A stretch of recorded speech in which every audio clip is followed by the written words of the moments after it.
Assalamualaikum dan salam sejahtera. Saya Nazri Kaha. Ini agenda awani.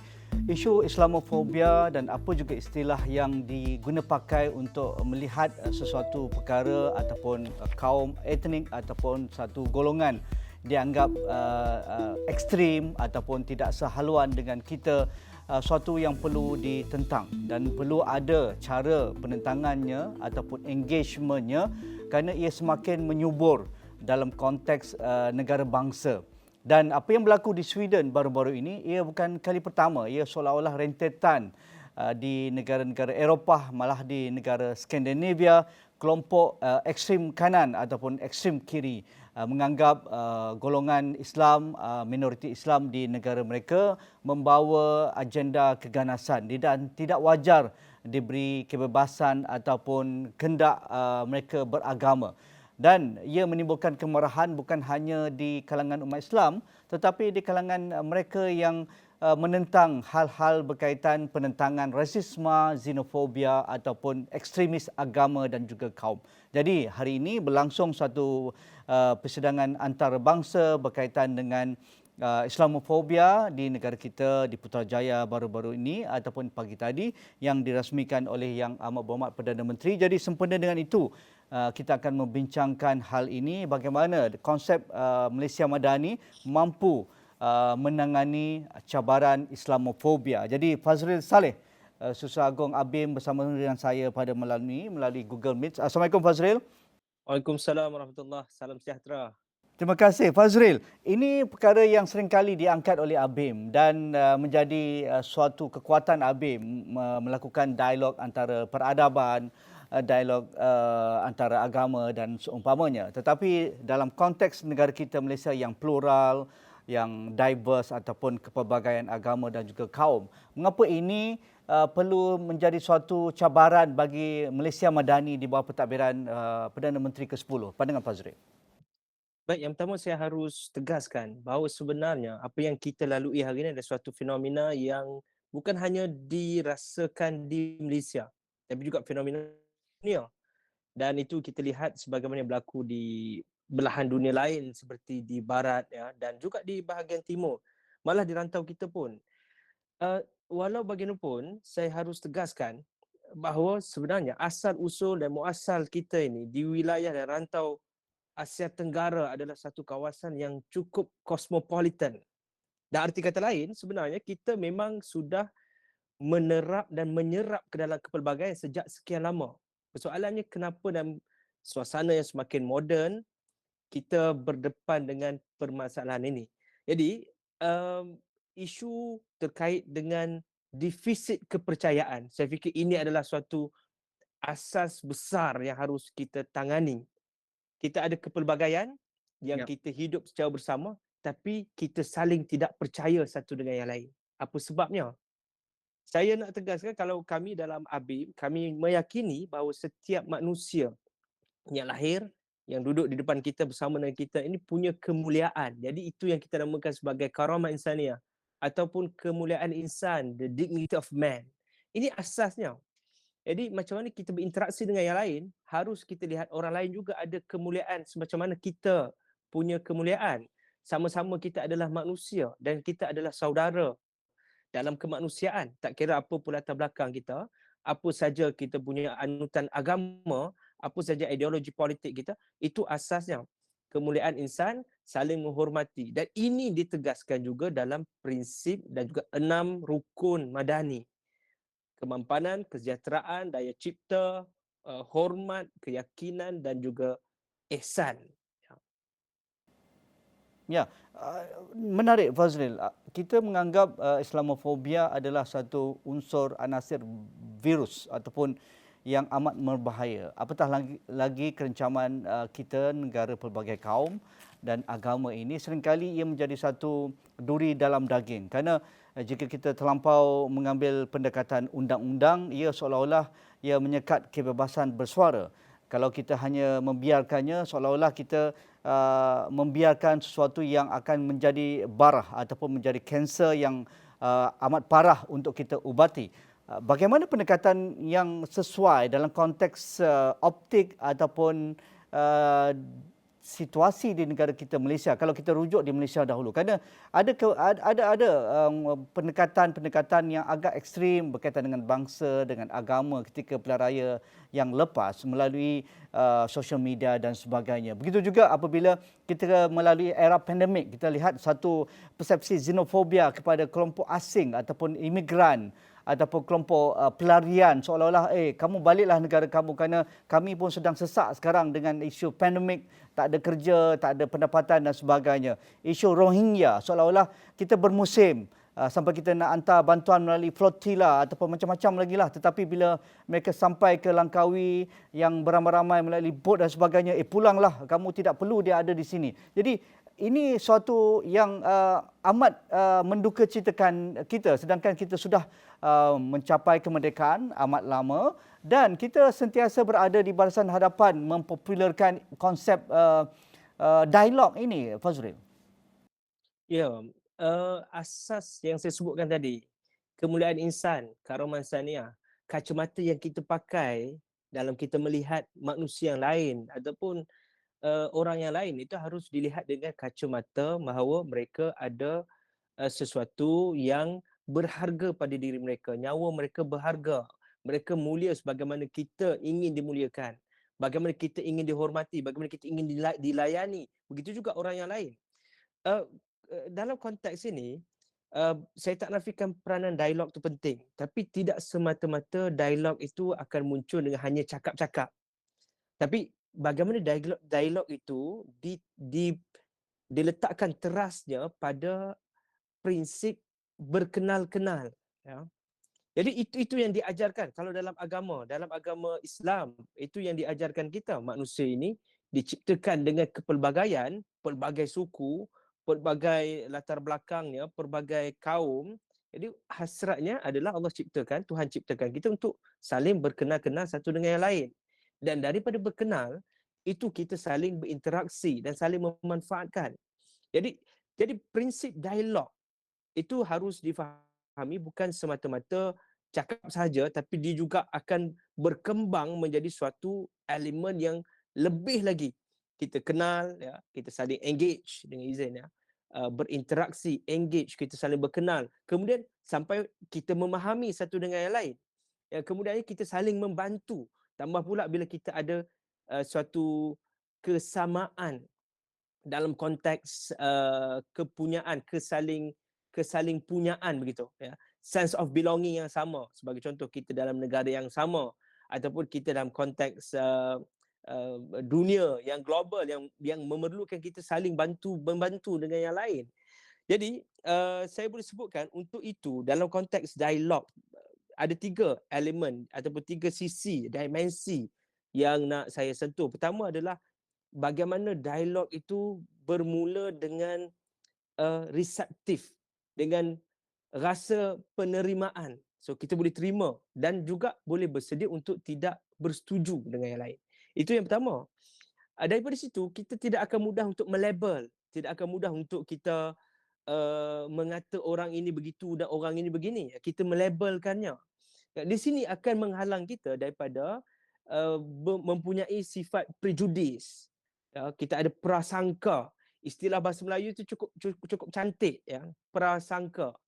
Sangka tu pun dah belum lagi confirm, ya, belum lagi yakin. Sangka-sangkaan ni, ini prasangka sebelum bersangka lagi. Jadi sebenarnya kalau kita saling menerima dan bersedia untuk menghormati yang lain dalam konteks dialog, dia akan menghalang kita dari berprasangka. Kemudian prasangka ini sebenarnya kalau tidak dibendung, nanti akan menyebabkan wujudnya stereotip. Kita akan fikir orang lain begini. Ada pattern-pattern tertentu, label-label tertentu, stereotyping kepada kelompok yang lain. Dan lebih teruk dan malang lagi kalau prejudice dan stereotip itu akan membawa kepada diskriminasi. Kita lihat ada banyak peristiwa dalam dunia ini akibat salah faham dan juga salah orientasi mengenali kaum dan kelompok yang lain, maka berlakunya diskriminasi kepada kaum lain. Yang lemah akan ditindas, ya.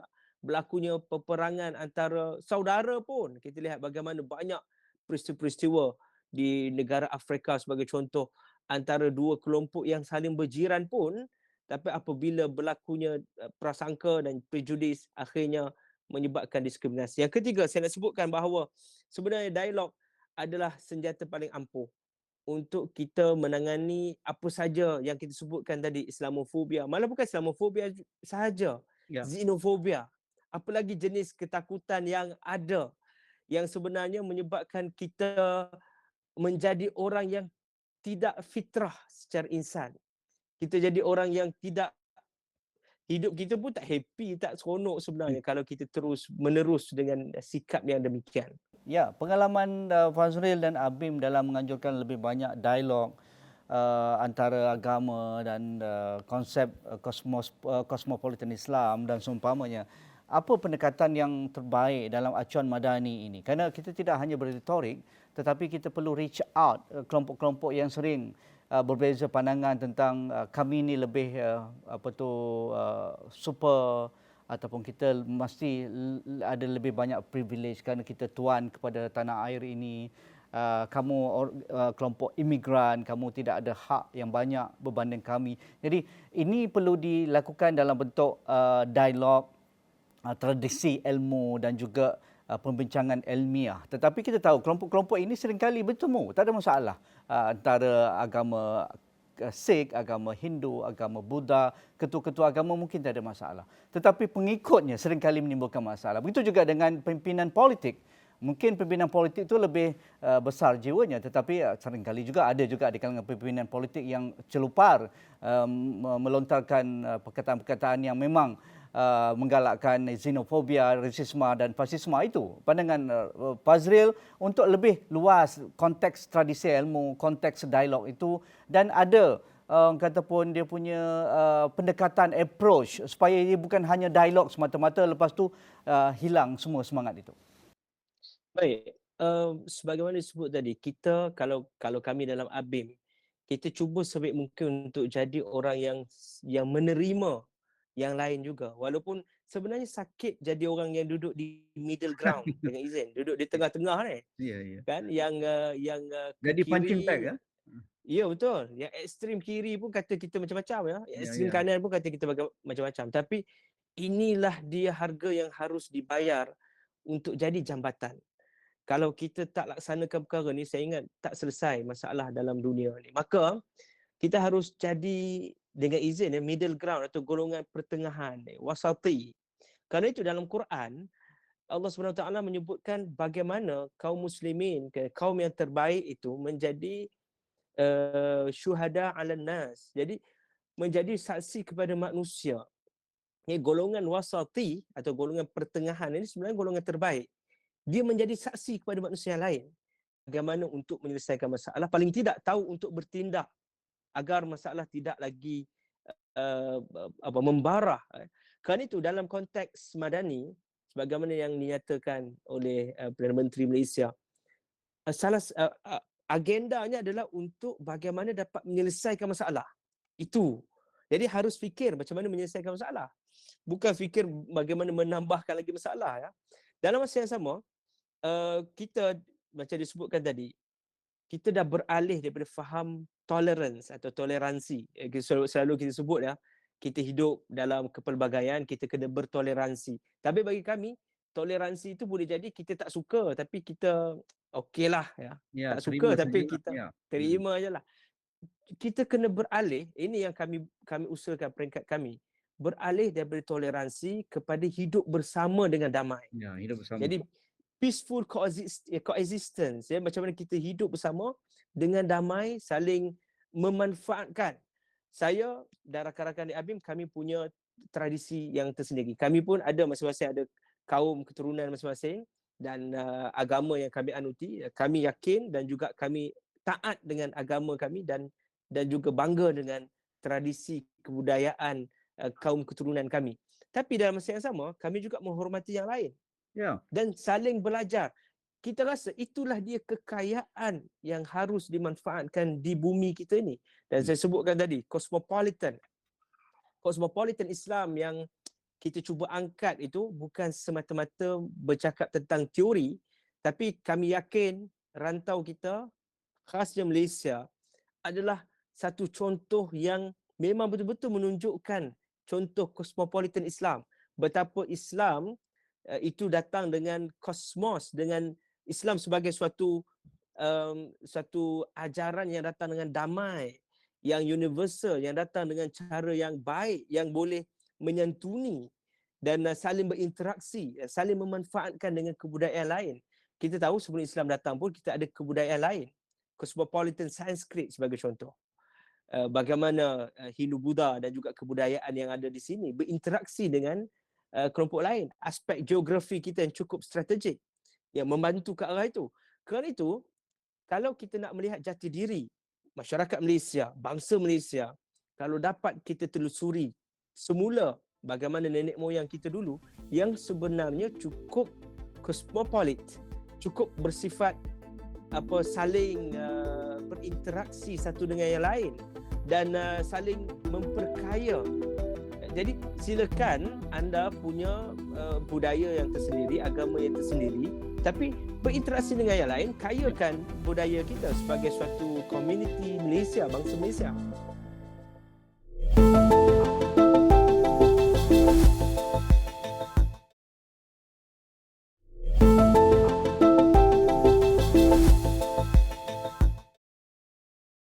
Pak Zul, dalam hal ini di mana kekuatan ini dapat dibentuk dalam bentuk tindakan, aksi, kerana itu juga cabaran Perdana Menteri.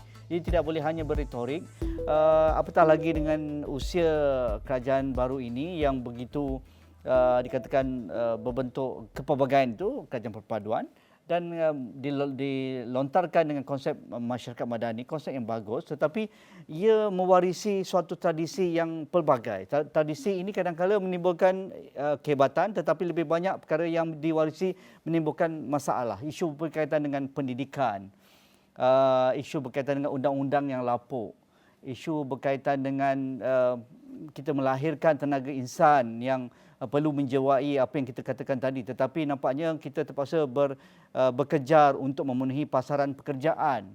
Jadi itu antara konflik-konfliknya. Jadi di mana aksi tindakan yang wajar diberikan perhatian quick wins, tetapi mungkin tidak semudah itu, tetapi mungkin dalam masa 5 tahun akan datang ini. Saya tengok perkara ini dalam dua konteks, dua dimensi. Satu, rakyat dengan rakyat, people to people. Bagaimana interaksi kita. Kita kena bantu untuk membangunkan semula negara dan kembalikan semula negara pada paksi yang betul.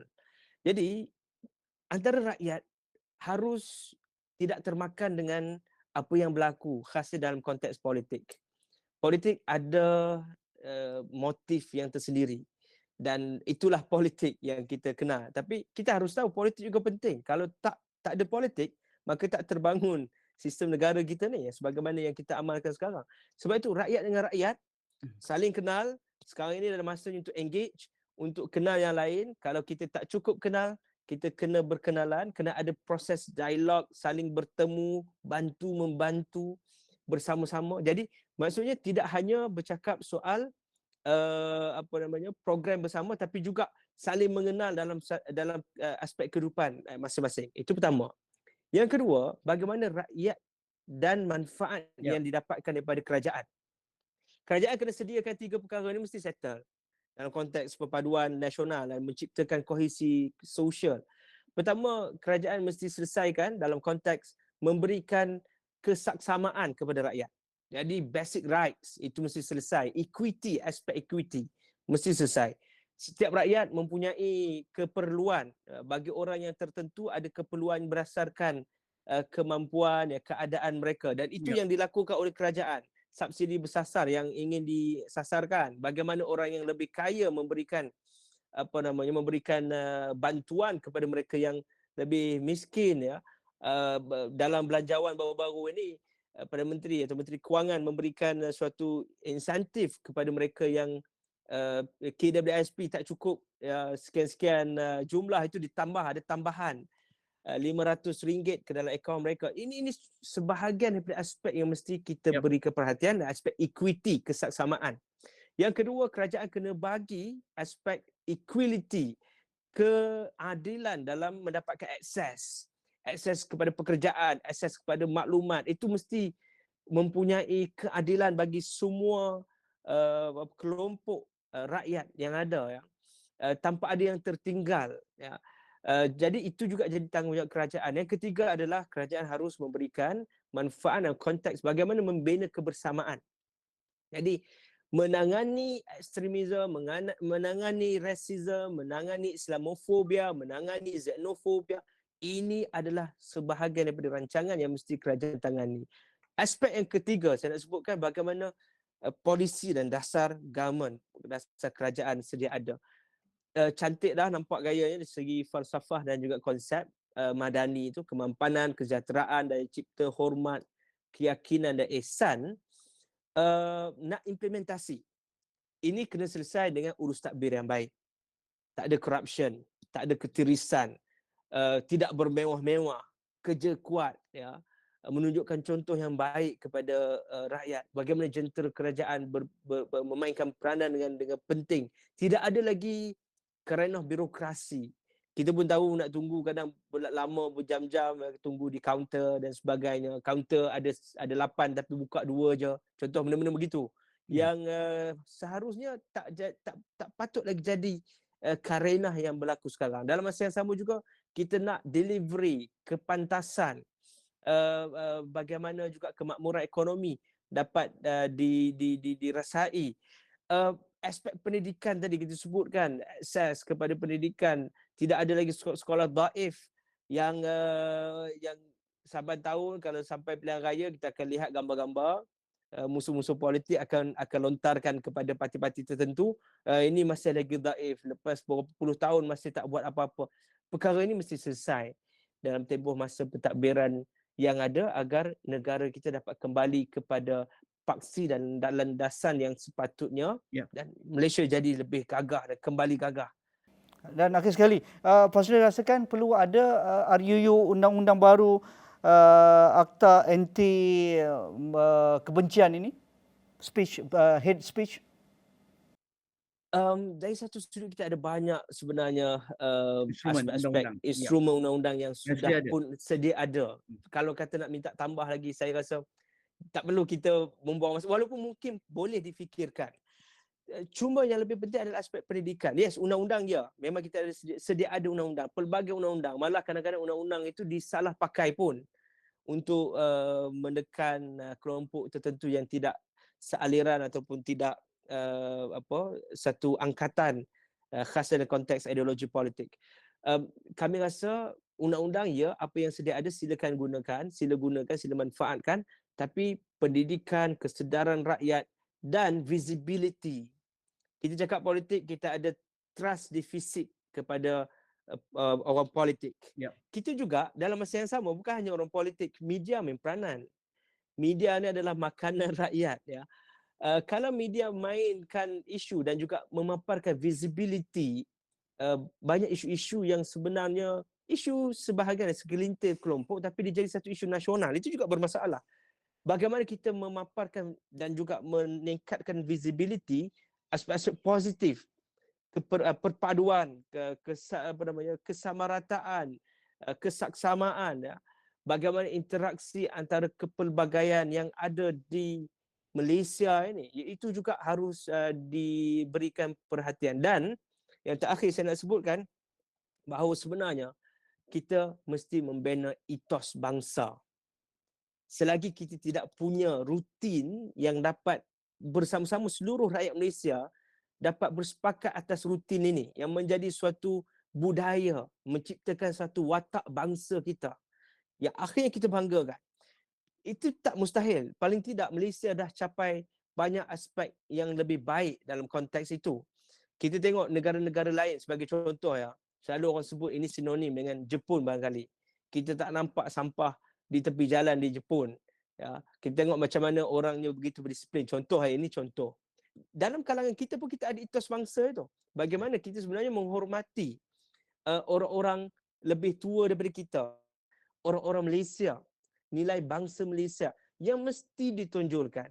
Budi bahasa kita, budaya ketimuran kita, budaya ingin mengetahui, budaya ingin mengenali, budaya saling menghormati. Ini semuanya sudah sekian lama tertanam. Tapi tinggal lagi disebabkan ada satu dua isu yang ditonjolkan visibility-nya lebih, maka tenggelam habis semua perkara ini. Okey. Harus ada Etos bangsa Malaysia. keyakinan diri dan membangun etos bangsa Malaysia. Okay, terima kasih Fazrul Saleh, Setiausaha Agung ABIM. Kita mendepani isu berkaitan dengan Islamofobia dan pendekatan cabaran dalam konteks masyarakat madani pada hari ini. Terima kasih, satu pencerahan yang menarik, satu perkongsian yang membuka ruang perbincangan seterusnya yang mungkin kita akan angkat dalam sesi-sesi yang akan datang. Terima kasih Fazrul sekali lagi.